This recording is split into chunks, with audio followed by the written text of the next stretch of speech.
So ito, ang maganda dito sa exterior ng D-Max. Maganda yung DRLs niya dito. Tapos LED na yung projector headlamps niya. Tapos ito yung 360 camera niya. Dito sa unahan. Meron pa yan dito sa may side mirror. Ayan. Tapos yung gulong niya, parang 17 yata yung sukat nito eh. Tapos, tingnan natin yung tailgate. Ang bigat. Ang bigat ng tailgate. Parang wala siyang tailgate assist dito. Yung bed niya, medyo maluwag din. Ayan.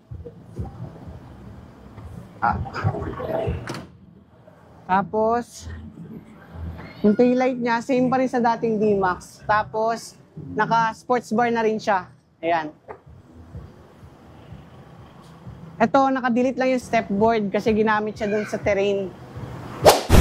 So, ito ang maganda sa Isuzu D-Max na 2024. Yung feature nito, meron na siyang differential lock, saka yung parang terrain na yung pag nababalaho, meron na rin siya. Tapos ang linaw din ng camera niya, sobrang linaw, ayun Kita niyo yung paligid. Talagang 3D siya. Yun linaw. Tapos ang dami niyang pindutan, meron siyang cruise control, kagaya ng mga typical na pickup truck. Kaya lang yung downside lang dito, yung mga bintana niya, hindi siya automatic up and down. Pero maganda siya. Tapos yung dashboard niya, soft touch. Ayan. Tapos yung maganda pa rito, meron siyang wireless charging nandito naman. Yan. Tapos, ang maganda pa rito, meron siyang built-in na dashcam. Pwede nyo balikan yung mga nangyaring hindi maganda. Pwede nyo rin siya ilock para kahit mag-auto-delete siya, yung nilock nyo na footage, hindi siya mawawala. Yun yung maganda rito. Yung spacing ko naman, maganda rin, maluwag. Tapos yung headroom ko, malaki pa din. Tapos, yung map light na hindi pa nga lang LED. Kasi ito yung sunshade, ayan. Pleto. Tapos ito, yung vanity niya, may ilaw na rin. Okay din. Tapos meron na rin siyang auto-dim na rear view mirror. Tapos ito, tingnan natin yung sa passenger. Meron din siyang ilaw, ayan. Ito pa ang advantage ng Isuzu D-Max. Meron siyang power seat adjustment. Yan, wala lang siyang lumbar, pero okay naman. Tapos, meron pa siyang speaker dito sa may ceiling. Ayan speaker.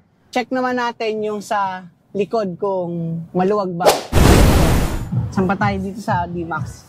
Maganda dito, meron na rin siyang grab handle. Yung iba kasing pickup truck, nakakalimutan nila to nadidelete nila. Ito meron. Ito yung legroom ko dito. Maluwag naman siya.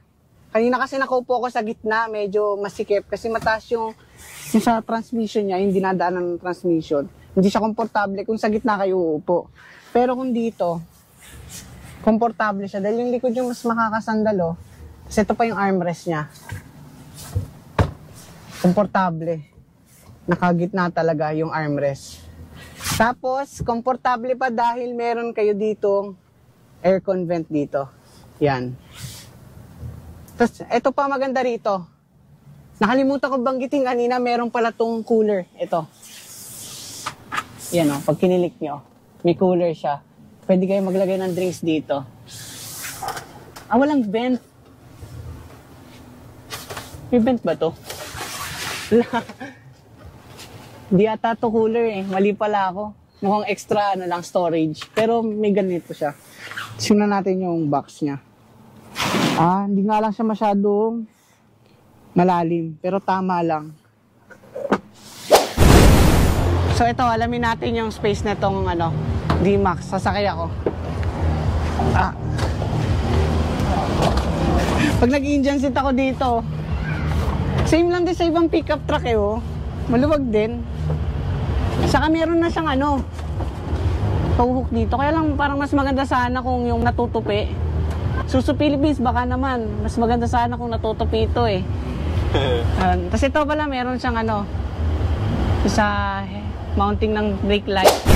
Pagdating naman sa makina, naka 4JJ3 TCX with 4-cylinder inline blue power diesel engine with turbo intercooler, semi-midship weight distribution, at meron itong 190 horsepower with 450 Nm of torque. Sa maganda dito sa D-Max, nag-improve yung engine nila. Hindi na maingay kagaya dati. Yung mga lumang sportivo, grabe ingay nung makina nun. Ito hindi eh, tahimik lang eh.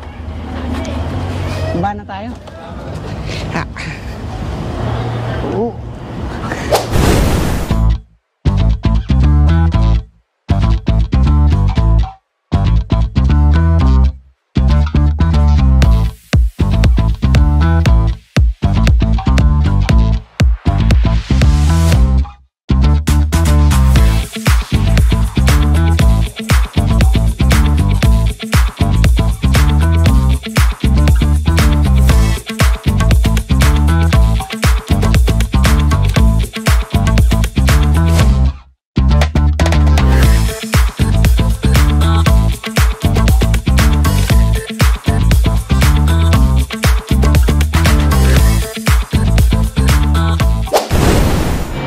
So ngayon, ito susubukan natin itong bagong Isuzu D-Max. Okay ito ah. Susubukan natin itong Isuzu D-Max. LSE po ba ito, ma'am? Yes po. LSE. Si Ma'am Curly, siya yung nag-assist sa atin dito sa Isuzu. Ngayon, subukan natin. Maganda yung shift knob ni Isuzu. Maganda rin dito sa D-Max. Maganda yung gauge niya. Digital na lahat. Saka kita niyo yung mismong sasakyan na parang differential, naka-differential yung nakikita oh. Tapos digital na rin yung sa climate control nyo. Naka-auto po ba to? Ay, may auto na rin siya oh. Yung 4x4 na cambio nyo nandito sa may unahan, hindi siya dito sa may gitna. Subukan na natin.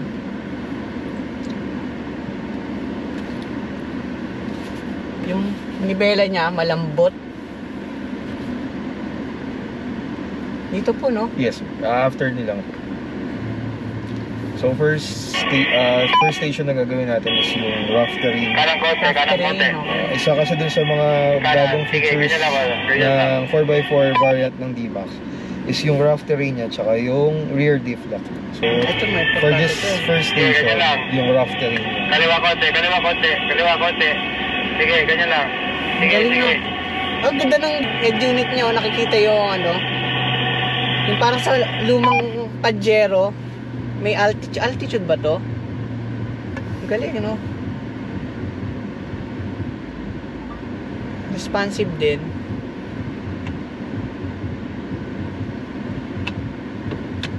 Kaya lang di pa siya automatic parking brake. Kasi maganda pa dito, black yung headroom niya. Hindi siya dumihin. Mas maninipis yung pillar niya Auto na pala yung side mirror nito.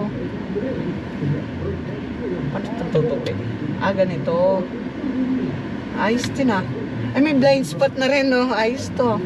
Pwede na po. Line up lang tayo. Yan, subukan natin. Tapos, magpo-full stop tayo where there stops kanina.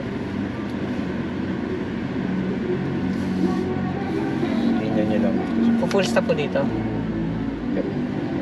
Hold mo na siya.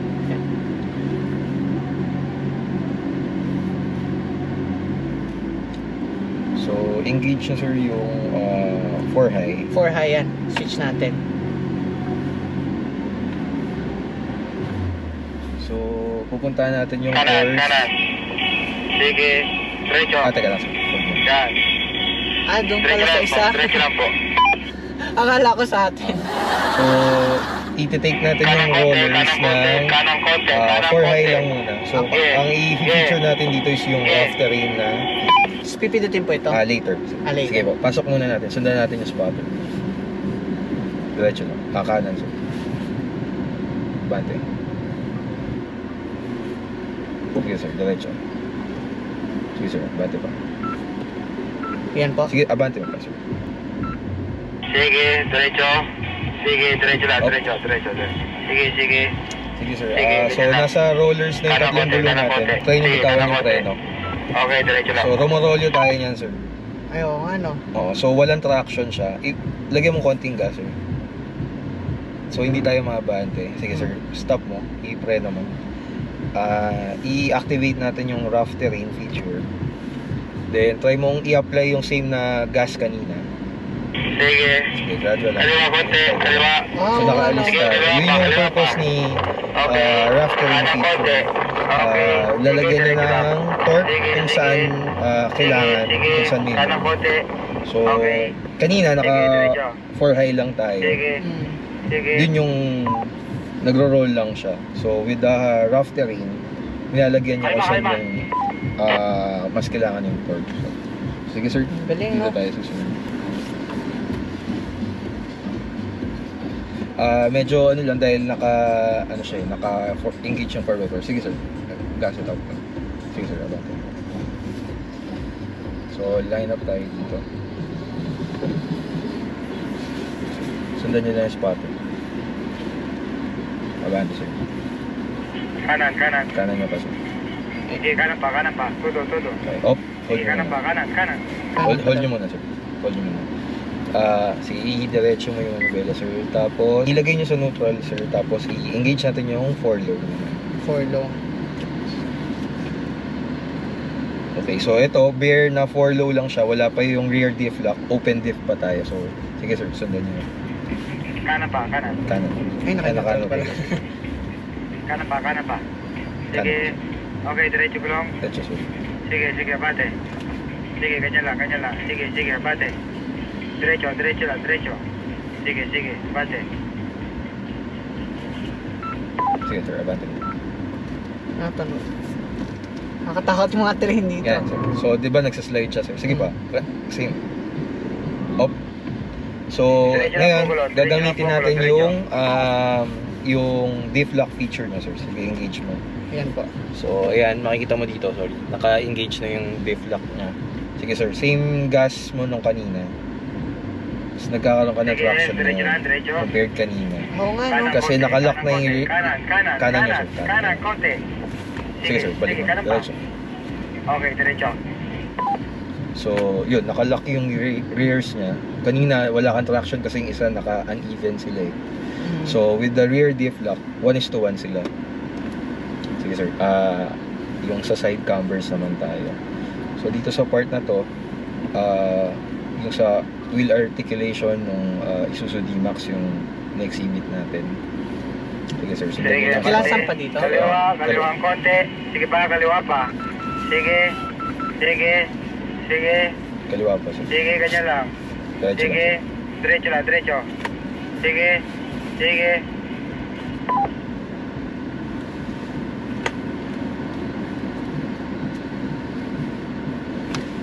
Ganda ng suspension niya nung di matagtag. Dito, mas masusubukan nyo pa yun. Pero stop muna sir. Tapos, lagay nyo muna sa 2 high. Too high. Balik tayo. Sorry. Ay, sorry. Neutral pala. From going in tsaka going out of 4 low, kailangan na ano. Hindi siya on fly, no? Ano pinabalik? Yung push pag 4 low, pag 4 high to 2 high, switch lang siya. Normal. Hindi pala sa ano. Okay sir, sige. Ito, masusubukan natin dito yung suspension niya, oh. Hindi So, matagtag. So normally, notorious ang pickup trucks for being stiff nga yung suspension. Pero kay D-Max yun nga, mas nasa mas more tolerable side siya. Sige sir, we'll go to the course. So, let's go to the series of chicanes na to. So, para makita nyo rin yung laki ng kabig ni D-Max. Sige sir, yung sa series of chicanes. Dito po, diretso. Sundan nyo lang yung chicanes. So, makikita nyo kung gaano kalaki yung kabig niya.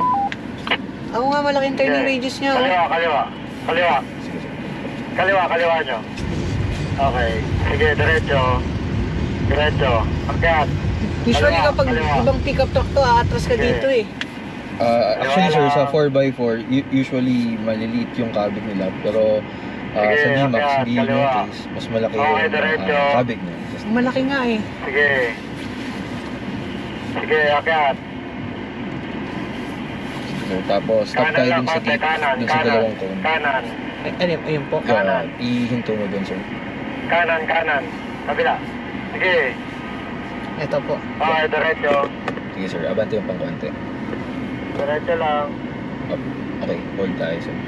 So dito naman, ang i-highlight na feature natin is yung isa sa mga features ni ADAS, yung Advanced Driver Assist Safety Features, yung forward collision warning. So ang mangyayari dito sir, once kailangan mong i-let go yung brakes later, sin totally off, kasi minimal application ng brakes, kahit slight lang, hindi siya maggagana.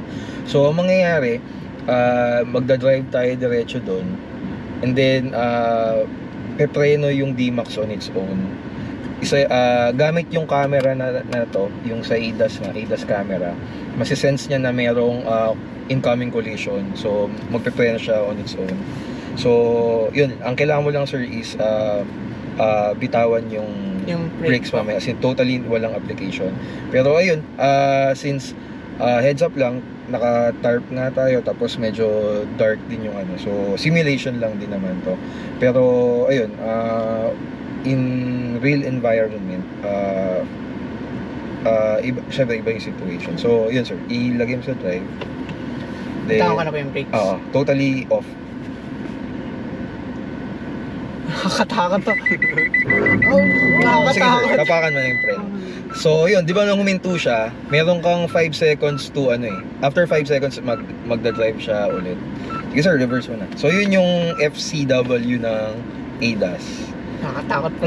Pero nag-brake siya on its own. Diba? Pero ang galing nag-brake siya ng ito yung sa camera. That's why kanina natanong ko kung sa loob or sa labas. Kasi important na naka-open tong Ito yung camera niya sa labas. Sige sir, reverse nyo. Tapos punta tayo dun sa 4x4 ramp. Ikot nyo dito sir. Sige po. Bigyan natin ng gas. Ma-torque siya. Okay din. Mas mapipil nyo yung torque dito. Dito po. Sige, ipasok nyo dun sir. Tapos dun tayo papasok sa kabila. Kung saan yung bilkot.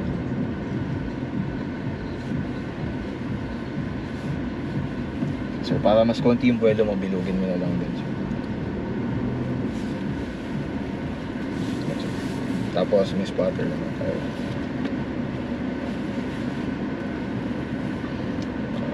Sige sir, tapos ihinto mo lang sir. Tapos engage mo yung 4 high. And 4 high is enough na dyan. Okay na po. Okay sir. Diretso, akat. Sige, ganyan lang. Okay, diretso. Diretso lang steering sir. Diretso lang. Diretso lang steering sir. Diretso lang. Yung mga tumutunog, yung mga nasisense ni ADAS. Wala akong makita. Grabe. Sige lang sir. Hindi pa sasabit sa Sige lang sir. Diretso lang sir. Sige, diretso. Lakas ang torque niya, no? Katakot. Sige sir. Diretso po. Diretso lang. Nakakatakot. Grabe yung ramp na to. Kanan yung konti. Okay, diretso sir. Sige, diretso na. Sige sir. Ito po, no?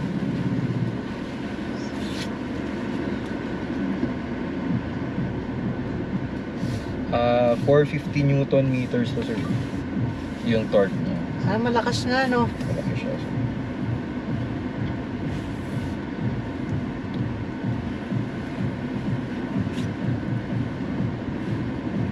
Sige sir, kahit stick na lang. Stick na lang. Yeah po. Maraming salamat po, Sure sir. po, sure Maraming po. salamat po. Sure sir. So ito, experience natin yung high ramp dito sa D-Max. May seatbelt ba to? Meron. Parang hindi ka naka-pick up ha. Hindi naman kasi seatbelt sa likod eh. At dito, nagkahanapan pa ng seatbelt. Ayun! Ayun, sa taas pala. Baba pala ha. Sabi Kaya sa pala baba di ko eh. makita eh. Hirap mag-seatbelt pag sa gitna. Ito yung aakitin natin yun oh, yung ramp na yun oh. Ready na ba kayo? Kapit na ako. Wala akong kakapit to, na lang hita. Hita na lang kakapitan ko, wala akong kapitan dito eh. Ito pala eh. Ito lang. Atras. Para tayo magro-roller coaster. Nanginginig na ako dito. Kaya gusto ko sa likod eh, ako dyan eh. Ano, siniswitch na. Ano na, nasa 4 low na oh. Aakit na. Tarik eh, no? Ang tarik eh, oh. Oh! Oh! Nakakatakot. Sige, sige. Kaliwa konti dyan, Ray. Kaliwa. Yan, sige, sige. Kaliwa Kanya pa. ta. Oh! Grabe. Nangingit. Parang tayo nasa roller coaster. Sige, sige, kasi lang. Sige, kaliwa. Ah! Ah! Gago. Ay! Nakakatakot. Ay! Nakakatakot na. Uy, nasa tuktok na tayo.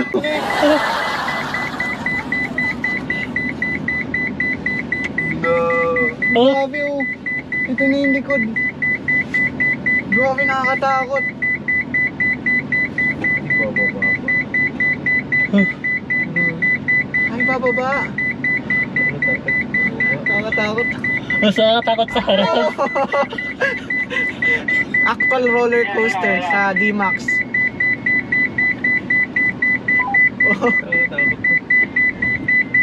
Sige, sige, sige, sige. Baba.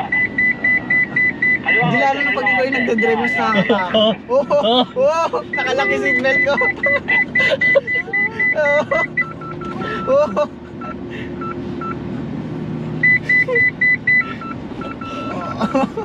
Tarik ko. Grabe.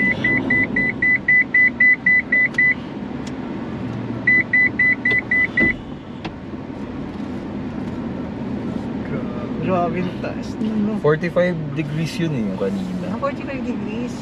Hindi lang lumabas dito nag-ano. Nakikinig ka po, Joe. Nakakatakot sa harap. Ano, ayos ba sa harap? Sa likod natakot din kami. Ikaw, Kob, natakot ka ba sa harap? Tama na. Nakakatakot sa ano, sa likod. Oh, ngayon, di ba, nandito tayo sa event ng Isuzu. Kasama natin si Ma'am Curly po, hello. Siya, sobrang bait niyang agent. Talagang i-assist Talaga, niya sir, kayo. ah? Opo, mabait po. Saka kung gusto nyong kumuha ng MUX or D-Max or kahit anong Isuzu trucks, kontakin niyo lang si Ma'am. For more inquiries po, please feel free to contact me at 0917-719-0528. Thank you po.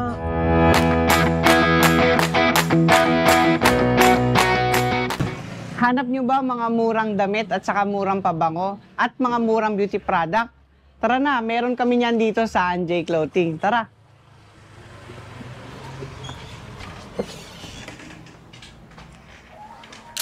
Tapos ang maganda pa rito, meron din kaming mga available na mga lotion. Ito, mga imported namin products. Ayan.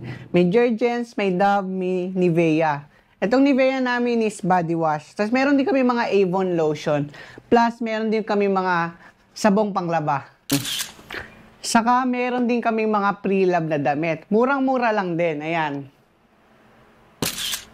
Tapos, meron din kami mga original na Bath and Body Works na pabango. Galing naman itong Canada. Ayan. At syempre, hindi makukompleto kung wala tayong mga bags. Ayan. May available kaming bags. May pambata rin. Meron din kami dito available na mga basketball jersey. Meron din kaming mga available na mga dress. Ayan. Murang-mura lang din ito.